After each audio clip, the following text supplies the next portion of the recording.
I talk a lot about the value of money, about putting money as your number one priority if you are an 18 to 35-year-old male, even maybe 18 to 40.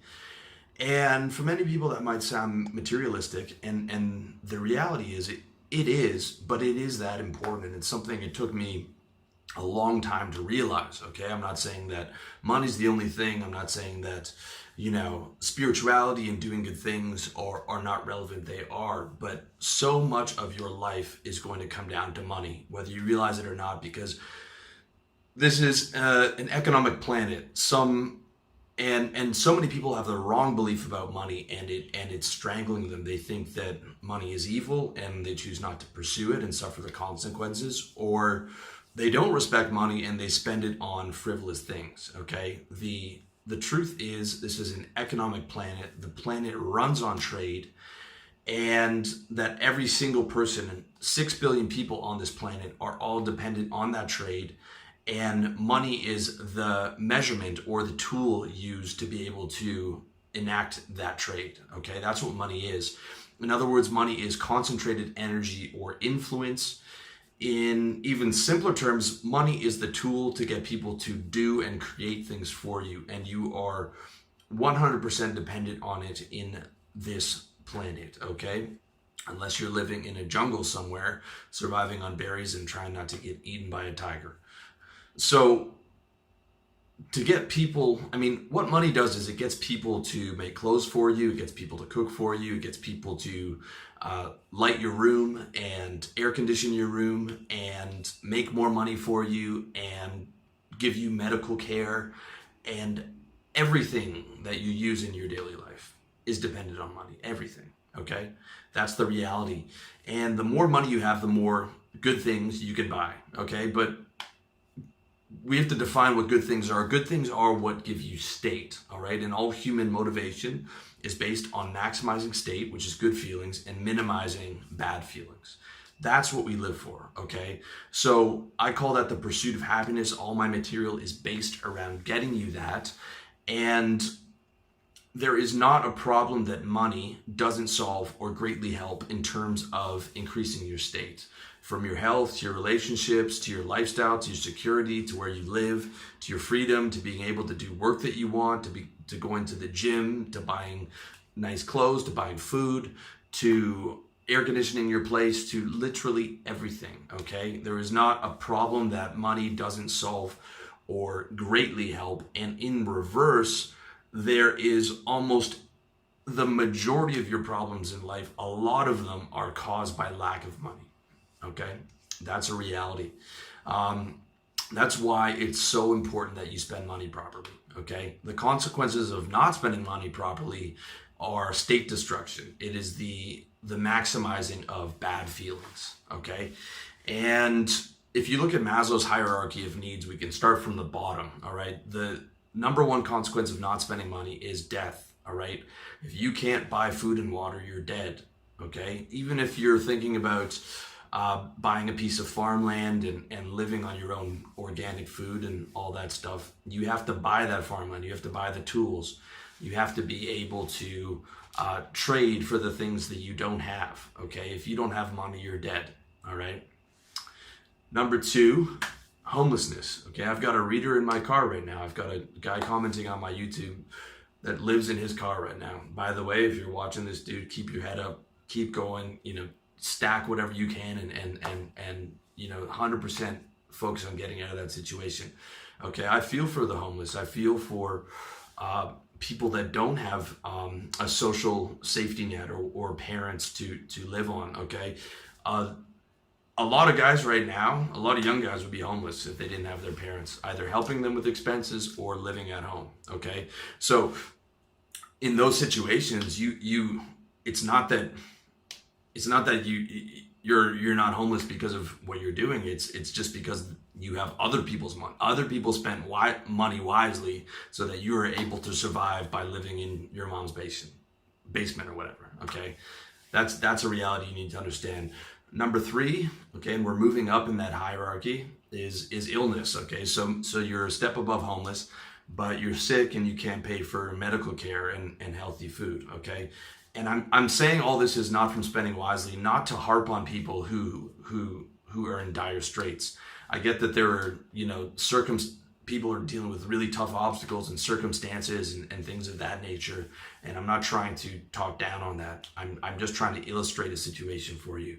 Okay. Number 4. All right. If you're above death and you're above homelessness, you're above, being ill, you're in poverty. You're working a job you hate to eke out an existence, right? Just enough, living paycheck to paycheck on a razor thin margin. If anything goes slightly wrong, you could move down into illness and homelessness or death if you don't have a social safety net. And number 5, if you've advanced above poverty, and this is where a lot of people are, they are working a job they hate to live slightly above survival and being choked out by debt. Okay, that's a lot of people in America right now.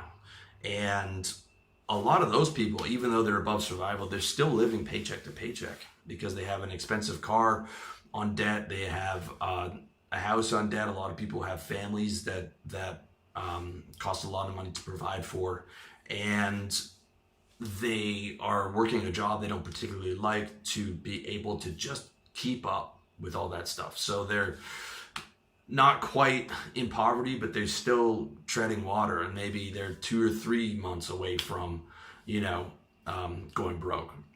And I mean, seriously, guys, those are major consequences. Those are realities. Okay, people are dying every day of not having money. There's millions of homeless people in North America right now. There's millions of ill people who can't be able to pay for medical care.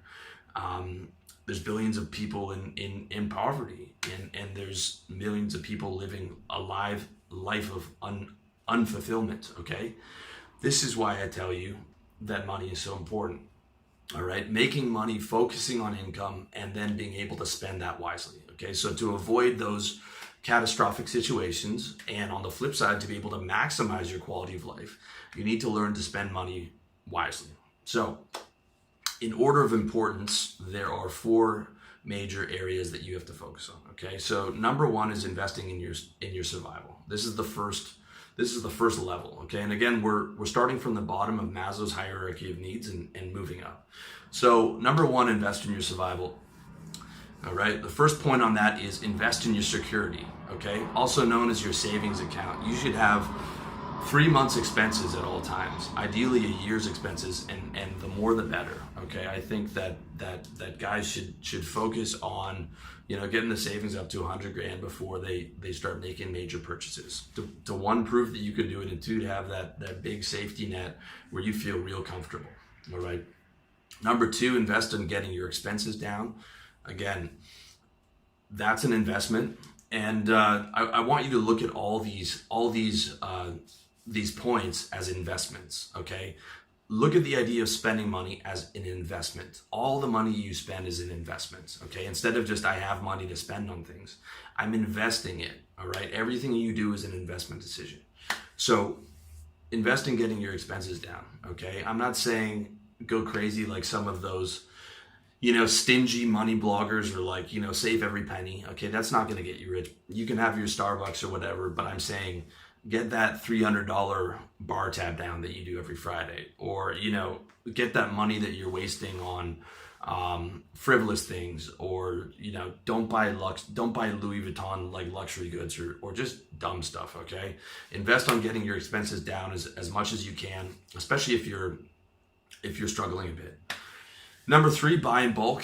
Okay, I buy my supplements and paper towels and all that stuff on a quarterly basis. 1, because it's just easier, and 2, it ends up being cheaper. Another thing you can do if you struggle with savings and money burns a hole in your pocket is pay your rent a year in advance. You sign that lease and just throw down for a year's rent if you have it, okay? Because that's like automatically in your savings account, and then you can't touch it. You also might be able to get negotiate a better deal with your landlord, especially if you're renting a condo and it's an individual owner as opposed to a property management company. You can negotiate some pretty good discounts. And number 4, in terms of investing in your survival, is invest in paying down the debt that's choking you. It's really hard to get financially free when you've got this weight around your neck that you're dragging around, all right?